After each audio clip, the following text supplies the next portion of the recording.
السلام عليكم احبائي، شلونكم؟ شلون صحتكم؟ ان شاء الله بخير. اليوم عندنا طريقة عمل الخبز العروق بطريقة مختلفة. هاي عندي كيلو طحين نخلته، ملعقة خميرة،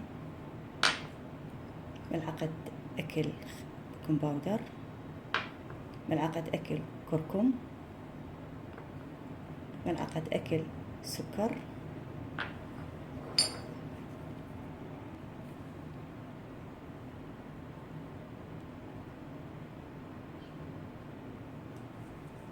هاي عندي كوب لبن او زبادي،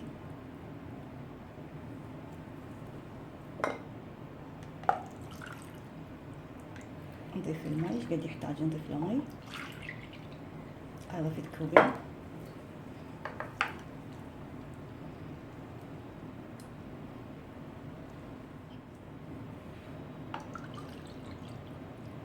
صار 3 كواب عندي مي.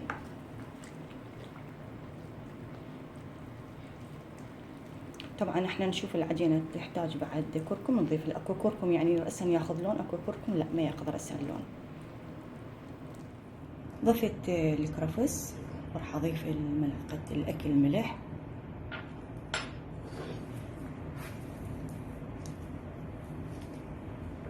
ونعجن بايدينا. راح اضيف بعد كركم، اللون ما عجبني. هاي ملعقة شاي. اضيف نص كوب مي،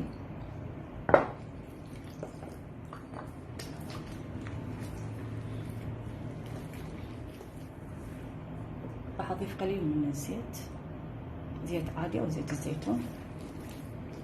طبعا احنا العجينة نريدها لازم تكون لينة عندنا، مو قاسية. نضيف الزيت، طبعا ننتظرها تختمر.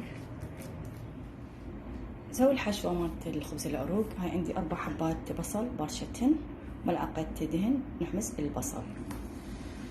هاي عندي نص كيلو لحم عليه دقيق. طبعا نغير شكل البصل، راح اضيف اللحم.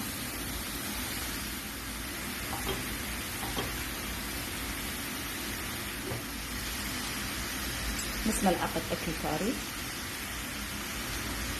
نص ملعقة اكل ملح،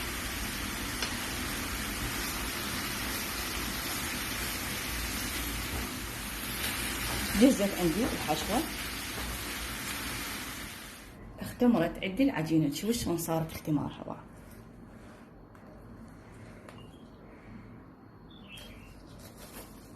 بسم الله الرحمن الرحيم. طبعا نبلل ايدينا بالزيت. بسم الله الرحمن الرحيم.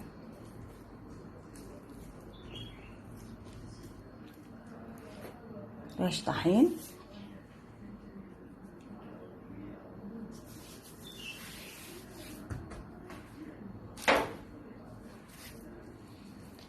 احنا نريد الحجم نسويها صغيرة كبيرة. ما شاء الله شلون صارت، ما شاء الله. هذا القياس راح نسويها. طبعا نص ريش العجين. هاي العجينة ناجحة، تصير كلش لينة وتختمر رأسا، ما صار لها نص ساعة.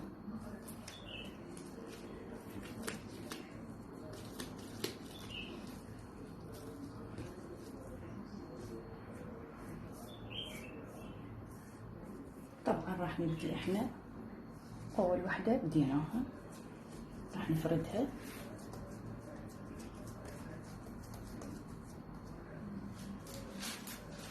نحط الحشوة،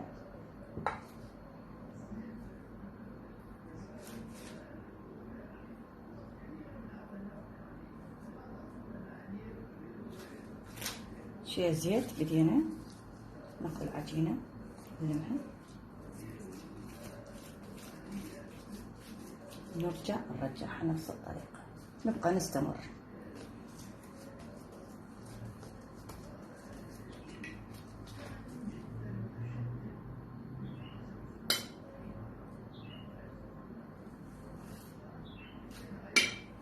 شوية الزيت،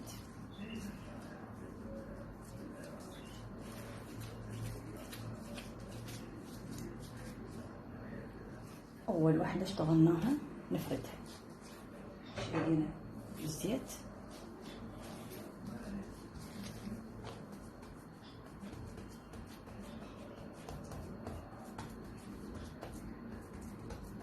طبعا لازم تكون صينية الفرن فيها ورق الزبدة. هاي طريقة حين شو نسويها.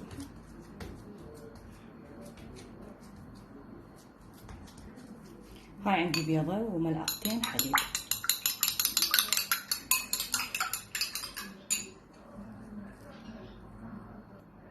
طبعا راح تقول ليش تضيفي لها بيض عند وجهها يكون يلمع. الفرن الأسفل درجة الحرارة 200، بعدين نشعل الأعلى.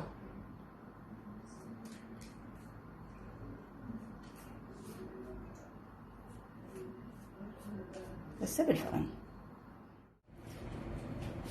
كملت الشوي الخبز العروق، ان شاء الله يعجبكم وسووا. شوفوا بقى شلون يعني شغله حلوه، شوفوا حتى ريحتها كانت طيبه.